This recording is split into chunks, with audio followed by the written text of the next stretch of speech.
بسم الله الرحمن الرحیم. اکثر خلک داسې چې خولې بار بار اوچیږي. تاسو کیږي که خوله مو بار بار اوچیږي، د خولې خوند مو خراب وي، خولې نه بدبویي راځي، مری بار بار خرابېږي، تاسو د الرجي بار بار کیږي، خشک ټوخی راځي، ستاسو مری اوچیږي او بار بار تاسو ته دا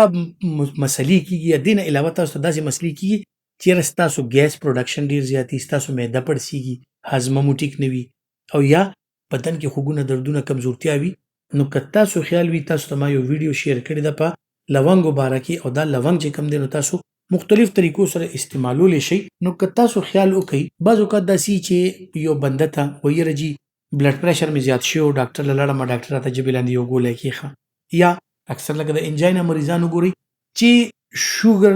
وجې نه یا بلډ پریشر د وجې نه د هغې د زړه مسلې وي، هغې ته انجاینا بار بار کېږي، یعنې د سینې د درد ورته بار بار راځي. هغه کله کله خپله انجیسیډ ګولی روباسي او ژبې لاندې کېږي او د هغې هغه درد ښه شي. نو که داسې یو علاج تاسو ته وښیم چې دغه لونګ چې کوم دی تاسو د دغه انجیسیډ ګولی په شان هم استعمالولی شي یا دغه بلډ پریشر ګولی په شان هم استعمالولی شي چې صرف د 15 منټه یا 2 منټه د خپلې ژبې لاندې کېږدي او هېرې کوي. نو هغې سره به څه کېږي؟ که د کومو خلکو خوله بار بار اوچیږي او د هغې په خوله کې لاړه چې کوم ده دا کمه پیدا کېږي او هغې ته دا تکلیف وي، نو اکثر د هغې غاښونه هم خراب شي، اکثر له د هغې خوله چې کوم دی اسمیل هم شروع کړي او اکثر له د هغې دا ټیسټ بډس چې کوم دی په ژبه باندې دا هم ختم شي، یعنی د سیزونو په ذایقه باندې نه پوهېږي. نو که تاسو یو میاشت پورې داسې وکړئ چې صرف یو لونګ دا تاسو روزانه 15 منټه یا 2 منټه ژبې لاندې ایږدئ، نو دا بالکل د عکسې ګولی په شان زر اثر کوي، لکه څنګه چې موږ د بلډ پریشر یا دغه ګولی ژبې لاندې کېږدو، سینه هم کولو شي، بلډ پریشر را کم شي. نو سب لینګول یعنی ژبې لاندې چې کم دغه تاسو کېږدي د هغې اثر هم داسې لکه تاسو یې چې وخورئ، دا بیا تاسو واپس غورځولی هم شي او یا 15 نه 2 منټو نه بعد چې کوم دی دې باندې شخوند والی شي، دا تیرولی هم شي. خو چې ژبې لاندې پروت وي نو یو خو دا وي چې ستاسو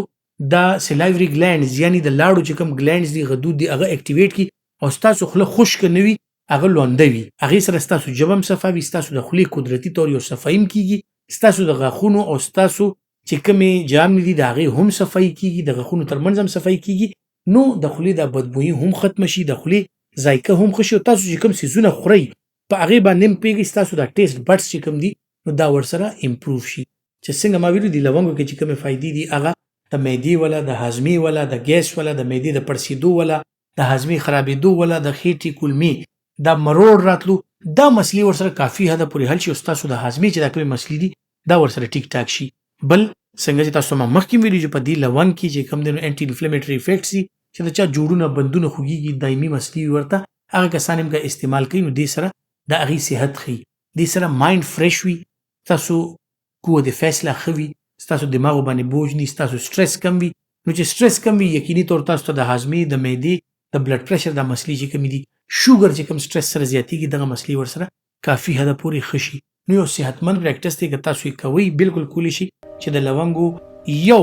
زړی چې کوم دی راوالي تاسو او هغه خپلې ژبې لاندې 15 منټه یا 2 منټه کېږدي او هغې نه بعد یا تاسو په هغې شخوند ووایي تېرې کوئ یا چې کوم دی هغه توکلی هم شي، لړکولی هم شي. خو تاسو ته بیا دې 5 سے 7 منټ کې چې کومې فایدې ما وښولې که دا تاسو ریګولر استعمالوئ نو تاسو ته به دا فایدې ټولې حاصلېږي. داسې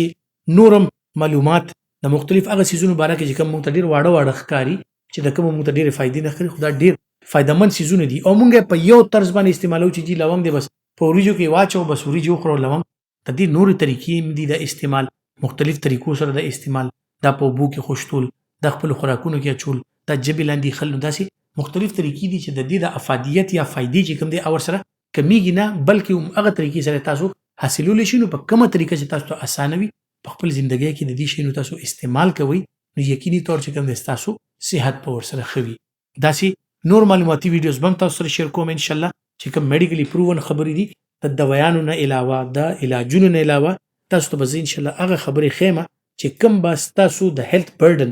دا کم نه کم کي په تاسو باندې او ستاسو یو ښه صحت به انشاءالله تاسو انجوای کوئ. زما د طرف نه، ډاکټر سکندر د طرف نه کومه دا خواري چې موږ تاسو دپاره کوو نو دې دپاره داسې ده چې دا ویډیو تاسو شیر کوئ هم او دا ویډیو چې کوم دی لایک کوئ هم او انشاءالله د بل ویډیو انتظار کوئ. ډېر ژر به تاسو سره په بل ټاپک خبرې کوم. خپل ډېر خیال ساتئ. الله پامان.